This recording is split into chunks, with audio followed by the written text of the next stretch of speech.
问一，加尔文从你不可这样行这句话要指出的核心是什么？ Question 1. What core point does Calvin intend to highlight from the words, you shall not do so? 答，他指出，真正不效法外邦神明的意思，不只是拒绝某些行为，而是完全放弃一切出于人的发明，只专心听从神所吩咐的事。Answer. He points out that truly, not imitating the gods of the nations does not merely mean rejecting certain actions, but completely abandoning all human inventions and focusing solely on what God commands. 1. 为什么神要求他的百姓用不同于列国的方式敬拜他？ Question 2.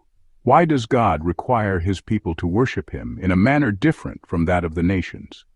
答，因为神要在敬拜上设立一个清楚可辨的界限，使真正的信与人的宗教混杂混乱。Because God intends to establish a clearly recognizable boundary in worship, so that true faith may not be mixed or confused with human religion. 1. 如果人不仅仅依附神的话，会发生什么事？ Question 3. What happens if people do not cling firmly to God's word? 答，人就会变得摇摆不定，并且会不加分辨地接纳各种迎面而来的宗教教育观念。Answer. People will become unstable and without conviction, and will indiscriminately accept every religious practice and idea that comes their way. 问 C. 加尔文为什么说你不可这样行，像是一条约束？ Question 4. Why does Calvin say that you shall not do so functions like a restraint? 答，因为这句话是用来限制人的心思，防止会玷污对神侍奉的迷信，有机会超深入并站稳脚跟。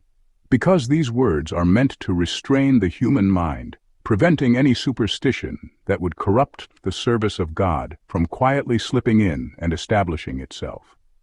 问 5.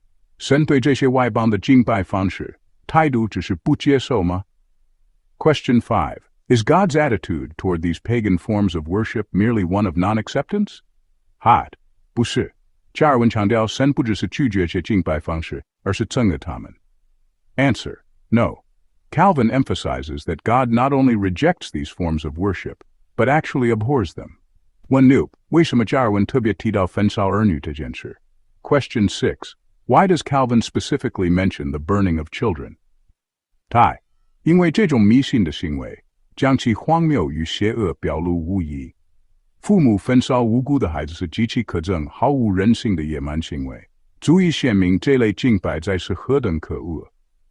Because this superstitious act exposes its absurdity and wickedness most clearly, parents burning their innocent children is an utterly detestable and inhumane barbarity, sufficient to show how hateful such worship is in the sight of God. 总结理解 Summary.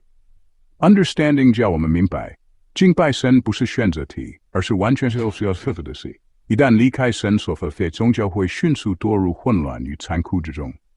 This commentary teaches us that worshiping God is not a matter of choice, but something entirely governed by God's word. Once the boundaries God has commanded are abandoned, religion quickly descends into confusion and cruelty.